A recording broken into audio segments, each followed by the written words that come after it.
మోకాల నొప్పులకు ఎటువంటి సర్జరీ లేకుండా ఎపియాన్ పెయిన్ క్లినిక్ అందిస్తున్న అత్యాధునిక చికిత్స.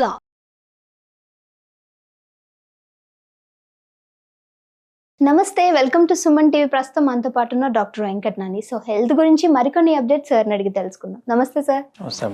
సార్, వెయిట్ లాస్ గురించి ఈరోజు మీతో మాట్లాడాలనుకుంటున్నాను. ఎందుకనంటే ఎక్కడ చూసినా ఎక్కువ శాతం ఒబేసిటీతో చాలా మంది బాధపడుతూ ఉన్నారు.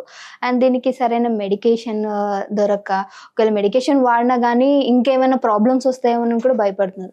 సో అసలు దీనికి ఒక కరెక్ట్ సొల్యూషన్ అంటే మీరు ఏం చెప్తారు సార్? ఒబెసిటీ ఈ రోజుల్లో ఒబెసిటీకి చాలా కామన్ రీజన్ ఏంటంటే అమ్మ, మన లైఫ్ స్టైల్ హ్యాబిట్స్. యూజువలీ అందరికి ఇప్పుడు యంగ్స్టర్స్ అందరూ కూడా, కాలేజ్ పిల్లలు వాళ్ళు ప్రతి ఒక్కరు తాగుడికి, ఆల్కహాల్కి, smoking, they are use to all these kind of things. ఇంకొకటి ఏంటంటే ఫాస్ట్ ఫుడ్. ఇంట్లో ఫుడ్ ఈ మధ్య తినే వాళ్ళు చాలా తక్కువైపోయినారు. స్విగ్గీలో, జొమాటోలో ఆర్డర్ చేసుకుంటున్నారు అండ్ వాళ్ళు అక్కడి నుంచి ఆర్డర్ చేసుకొని తినడం. దాంట్లో హై సాచురేటెడ్ ఫ్యాట్స్ ఉంటాయి. ఇవన్నీ ఉండడం వల్ల ఏమవుతుందంటే ఫ్యాట్ కంటెంట్ అనేది చాలా పెరిగిపోతుంది బాడీలో. And over weight individuals. ఇప్పుడు మా ఓపీలో చూస్తే 18 years 19 years పిల్లలు వెయిట్ లాస్ కోసం వస్తున్నారు. 120 కిలోలు, 110 కిలోలు. వాళ్ళ బరువు వాళ్ళకే కష్టమవుతుంది నడవడానికి. సో దీంట్లో మేజర్గా చెప్పేది ఏంటంటే, బిఫోర్ మెడికేషన్ పోయే కన్నా ముందు ఎక్సర్సైజ్ చేయడము, హెల్తీ డైట్ మెయింటైన్ చేయడము, అండ్ స్మోకింగ్, ఆల్కహాల్ ఇట్లాంటివి ఏమైనా ఉంటే ఆపేయడం. ఈరోజు ప్రతి కాలేజ్లో చూస్తుంటే పిల్లల నుంచి స్టార్ట్ అయితే ప్రతి ఒక్కరు అన్ని వ్యసనాలు తప్పకుండా ఉండనే ఉంటున్నాయి. సో అటువంటివి మెయిన్గా కర్టైల్ చేయాలా. అది కాకుండా diet is very very important. At least బయట ఫుడ్ తినడం తక్కువ చేసుకొని, ఇంట్లో తిన్నా కూడా ఆయిల్స్ కొంచెం తక్కువ చేసుకొని, exercise is the most important thing. రోజు అట్లీస్ట్ 30 నుంచి 40 నిమిషాలు ఎక్సర్సైజ్ చేయడము. ఇవన్నిటి వల్ల ఇంకో ప్రాబ్లం ఏంటంటే, ఇప్పుడు ఈ ఒబెసిటీ వచ్చిన వాళ్ళకి యంగ్ ఆన్సెట్ డయాబెటీస్ అంటారు. ఇప్పుడు చిన్నపిల్లల్లో కూడా 21, 22 years 23 years పిల్లల్లో కూడా డయాబెటీస్ వస్తుంది. ఎందుకంటే వెయిట్ పెరగగానే న్యాచురల్లీ రెసిస్టెన్స్ పెరిగిపోతుంది, ఇన్సులిన్ రెసిస్టెన్స్ అనేది పెరుగుతుంది. దానివల్ల వాళ్ళకి షుగర్ రావడము, వాళ్ళకి టాబ్లెట్స్ పెట్టడం కూడా అవుతుంది. ఓకే. అండ్ ఇప్పుడు చూస్తుంటే కొత్తగా ఏంటంటే మెడికేషన్స్ ఉన్నాయి వెయిట్ లాస్కి. బట్ వెయిట్ లాస్ మెడికేషన్స్కి పోయే కన్నా ముందు ఐ థింక్ హెల్త్ పైన మోర్ కాన్షియస్ ఉండి, ఎక్సర్సైజ్ చేసి, డైట్ మెయింటైన్ చేసి ఉండడమే బెటర్. ఇప్పుడు మీరు వినే ఉంటారు, మాంజరో అని కొత్త ఇంజెక్షన్ వచ్చింది, టెజోపెటైడ్ ఇంజెక్షన్. ఇప్పుడు ఇండియాలో అప్రూవ్ అయింది. సో ఏంటంటే యూజువల్లీ మనం టైప్ 2 డయాబెటీస్లో బాగా యూజ్ చేస్తాం. అది టైప్ 2 డయాబెటీస్లో డయాబెటీస్ ఇది షుగర్స్ తగ్గడానికి వాడతాము. And also helps in weight loss. అది వారానికి ఒక ఇంజెక్షన్, అట్లా వారానికి ఒకటి 4 వారాల నుంచి 2.5 mg, దాని తర్వాత మళ్ళీ పెంచడం డోసు, అవన్నీ చేస్తూ ఉంటారు. సో బేసికలీ డయాబెటిక్స్లోనే కాకుండా నాన్ డయాబెటిక్స్లో కూడా ఇప్పుడు వాడుతున్నాం. అంటే అది వాడడం మంచిదంటారా సార్? సైడ్ ఎఫెక్ట్స్ చాలా తక్కువ ఉన్నాయమ్మా. It's well proved and approved. But without doctor approval it should not be used. ఇంకొకటి ఏంటంటే, ఎనీవేస్ అది ఓటీసీ ప్రోడక్ట్ అయితే కాదు, డాక్టర్ ప్రిస్క్రిప్షన్ లేనిది మనకి బయట దొరకదు. ఇట్లాంటి మందులు మనకు చాలా ఉన్నాయి ఇప్పుడు వెయిట్ లాస్ కోసము. అంటే నాన్ డయాబెటిక్స్ ఉన్నారనుకోండి, 30 years 40 years. కొంతమంది ఓన్లీ డైట్ వల్ల బరువు పెరగడం కాదమ్మా, వాళ్ళకి జెనెటిక్గా కూడా ఉంటారు. Genetically also they are very over weight. అంటే ఫ్యామిలీస్ నుంచి వాళ్ళ పేరెంట్స్, వాళ్ళ గ్రాండ్ పేరెంట్స్ అందరూ. సో 120 130 kgs అట్లాంటి వాళ్ళు చాలామంది ఉన్నారు. వాళ్ళకి ఎవరికి ఎమికల్ ప్రాబ్లమ్స్ అవన్నీ వస్తున్నాయి. సో అటువంటి వారికి మేము ఈ ఇంజెక్షన్స్ కూడా ఇస్తున్నాము అండ్ మంచి రిజల్ట్స్ కూడా చూపిస్తున్నాయి. ఓకే సార్, జెనెటికల్గా ఒబేసిటీతో ఉండే వాళ్ళకి అంటే వాళ్ళు తగ్గొచ్చు అంటారా? ఛాన్సెస్ ఉన్నాయంటారా? తప్పకుండా అమ్మా. అంటే వాళ్ళ డైటే కాదు, ఎక్సర్సైజ్ కూడా ఇంపార్టెంట్ కదా. వాళ్ళ డైట్లో చాలామంది వస్తారు పేషెంట్స్. ఇప్పుడు వాళ్ళు ఏమీ తింటలేమంటారు. మేమేం తిన్నాం సార్, పొద్దున ఒక చపాతి, మధ్యాహ్నం ఒక చపాతి, రాత్రి ఒక చపాతి, కానీ అయినా బరువు పెరుగుతున్నాం. అది జీన్స్ మేకప్ డెఫినెట్లీ ఉంటుంది. అటువంటి వాళ్ళు ఏంటంటే ఎక్సర్సైజ్ అనేది చాలా ఇంపార్టెంట్. ఓకే. ఎక్సర్సైజ్ చేయడము, తినే ఫుడ్లో కూడా మీరు చపాతీ తింటున్నా అంటున్నారు, దాంతోపాటు ఏం తింటున్నారు? కూర తింటున్నారా, లేకపోతే ఆయిల్ ఎక్కువ ఉంటుందా? గోధుమ రొట్టెలు తింటున్నారా? ఏం తింటున్నారు? క్వాంటిటీ ఆఫ్ రొట్టెలు ఎంత తింటున్నారు? రైస్ ఎంత తీసుకుంటున్నారు? ఇప్పుడు వైట్ రైస్ ఉంది, వైట్ రైస్లో మీకు చాలా కార్బ్స్ ఉంటాయి, మళ్ళీ తిరిగి అది ఫ్యాట్ కింద అవుతుంది. వైట్ రైస్ వద్ద మిల్లెట్స్కి షిఫ్ట్ కావాలా? ఇప్పుడు మనకు చాలా ఇట్స్ వైడ్లీ అవైలబుల్ మార్కెట్లో. ఇప్పుడు కినో అంది, ఎన్నో మిల్లెట్స్ ఉన్నాయి, కొర్రలు అవి అన్నీ. సో అటువంటివి మనం డైట్లో ఇంక్లూడ్ చేసుకొని జొన్న రొట్టెలు తినడం చాలా మంచిదమ్మా. ఇప్పట్లో ఎవరు తింటలేరు, బట్ గోధుమ రొట్టెలు మీరు అందరికీ ఇది కనుక జొన్న రొట్టెలు తింటే దానివల్ల ఏంటంటే షుగర్స్ తొందరగా పెరగవు, తక్కువ కార్బోహైడ్రేట్స్ ఉంటాయి. మళ్ళీ స్టమక్ సెటైటీ అంటే మనకి ఆకలి కూడా తొందరగా కాదు. సో దానివల్ల తక్కువ తింటాం డెఫినెట్లీ, అండ్ వెయిట్ లాస్ కూడా మంచిగా అవుతుంది.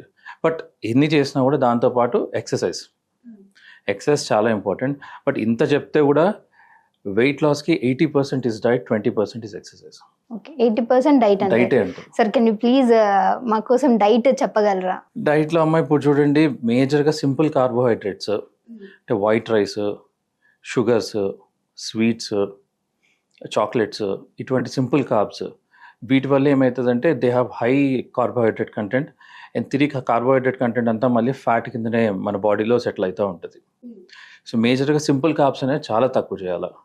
అండ్ రైస్ కూడా ఇప్పుడు వచ్చిన అవైలబిలిటీ బట్టి మనం అన్ని మిల్లెట్స్కి షిఫ్ట్ అయితే బెటర్. ఓకే అయితే సార్ ఫస్ట్ ఒక పర్సన్ నుండి అంటే మంచి స్లిమ్గా మంచి ఫిట్ తోటి ఉండి ఆ తర్వాత మధ్యలో ఒబేసిటీతో బాధపడుతున్నప్పుడు తను ఆ తర్వాత మళ్ళీ దాన్ని తగ్గించుకుంటే మళ్ళీ వచ్చే అవకాశం ఉంది అంటారా? తప్పకుండా అమ్మా.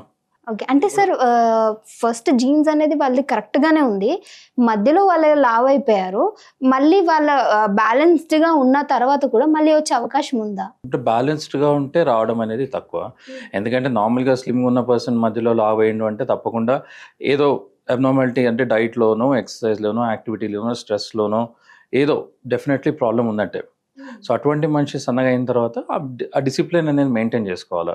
ఆ డైటరీ డిసిప్లిన్, ఎక్సర్సైజ్ డిసిప్లిన్, ఇటువంటి డిసిప్లిన్ అనేది మెయింటైన్ చేయడం చాలా ఇంపార్టెంట్. ఓకే ఈవెన్ ఇప్పుడు మెడికేషన్స్తో కూడా తగ్గే వాళ్ళు మేము ఇంజెక్షన్స్ ఇస్తున్నాము.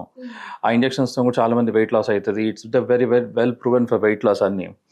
అవి ఇచ్చిన తర్వాత ఎన్ని రోజులు వాడతారు? ఇప్పుడు 5 నెలలు, 6 నెలలు, 10 నెలలు, సంవత్సరం వాడతారు. వాడిన తర్వాత 10 కిలోలు, 15 కిలోలు వెయిట్ లాస్ అవుతారు. తర్వాత మందు ఆపితే డెఫినెట్లీ మళ్ళీ డిసిప్లిన్ లేదనుకోండి, ఆ డైట్ డిసిప్లిన్ లేదు, ఎక్సర్సైజ్ లేదు, అటువంటి లేకపోతే మళ్ళీ put on the weight. Okay so definitely ఆ డిసిప్లిన్ అనేది చాలా ఇంపార్టెంట్ అమ్మా. అంటే ముందు అప్పుడు రోజుల్లో ఏంటంటే 25 ఏళ్ళు 30 ఏళ్ళ పిల్లల వరకు మీకు ఏమవుతుంది తినండి, ఏది పడితే తినచ్చు, ఈ ఏజ్లో కాకపోతే ఎప్పుడు తింటారో అని అంటుండే. ఇప్పుడు ఆ పరిస్థితి లేదు. ఇప్పుడు 15-16 సంవత్సరాల పిల్లల్లో కూడా చాలా ఒబిసిటీ ఉంది. ఇప్పుడు మీరు స్కూల్లో చూడండి, స్కూళ్ళల్లో చూస్తే ఎంతమంది ఒబీస్ లేరు? చాలా sir, too much of obesity అయిపోతుంది. సో అందుకే చిన్న పిల్లల నుంచే వాళ్ళకి ఏదైనా యాక్టివిటీస్ పెట్టడము, గేమ్స్లో ఉంచడము, ఇవన్నీ చేస్తే బెటర్. అంటే ఫిజికల్ యాక్టివిటీస్ లేక అంటారా సార్ ఇదంతా? న్యాచురల్లీ అమ్మ పిల్లలు చూడండి అమ్మా, ఇప్పుడు ఎందుకు 15 ఏళ్ళు 16 ఏళ్ళ పిల్లలు కాదు, మీరు 7-8 ఇయర్స్ నుంచి 10 ఇయర్స్ పిల్లలు చూడండి, వాళ్ళు ఎప్పుడు వీడియో గేమ్స్ చూడడము, ఇంటర్నెట్ చూడడము, రీల్స్ చూడడము, ఇదే పనిలో ఉన్నారు తప్ప యాక్టివిటీస్ చాలా తక్కువ అయిపోయినాయి. ఇప్పుడు గేమ్స్లో ఇంట్రెస్ట్ లేదు ఎవరికి, ఎంతసేపు కంప్యూటరు, ఫోన్లు. ప్రతి చిన్న పిల్లల దగ్గర ఫోన్లు ఉన్నాయి. స్కూల్ పోయే పిల్లల దగ్గర ఫోన్ ఉంటుంది. ఫోన్ మాట్లాడడము, ఇంకేటో చూడడము, ఫేస్బుక్ చూడడము, గేమ్స్ ఆడడము, బయటికి వెళ్ళే యాక్టివిటీ అనేది తగ్గిపోయింది. ఇంకొకటి పేరెంట్స్ కూడా చాలా బిజీ అయిపోయినారు, వాళ్ళు కాన్సన్ట్రేట్ చేయలేకపోతున్నారు పిల్లల పైన. సో యాక్టివిటీస్ ఇవన్నీ తప్పకుండా తగ్గుతూనే ఉన్నాయి. ఈ వెస్టర్నైజేషన్ ఎట్లయితే పెరుగుతూ వస్తుంది, యాక్టివిటీస్ అన్నీ తగ్గుతున్నాయి. చాలామంది కంప్యూటర్స్ పైకి వెళ్తున్నారు. ఒబెసిటీ ఇప్పుడు వీళ్ళలో కూడా చూస్తే ఎవరికి సాఫ్ట్వేర్ ఎంప్లాయీస్లో అమ్మ 60 to 70% of patients who come to us ఆ సాఫ్ట్వేర్ ఎంప్లాయీసే వాళ్ళే. ఎందుకంటే వాళ్ళకి డైలీ 16 నుంచి 18 గంటలు కంప్యూటర్ పైనే వర్క్ చేస్తారు వాళ్ళు. వాళ్ళకి టైం ఉండదు. ఎందుకు ఎక్సర్సైజ్ చేయాలంటే టైమే లేదంటారు. అండ్ ఇంకొకటి టైమింగ్స్, నైట్ టైమింగ్స్ ఉంటుంది కొంతమందికి, డిఫరెంట్ షిఫ్ట్స్ ఉంటాయి. మన బాడీకి మన నేచర్కి మనం అగేన్స్ట్గా యాక్ట్ చేస్తున్నాం. మీరు పొద్దున్న తినేది మళ్ళీ మధ్యరాత్రి తప్పకుండా తింటారు.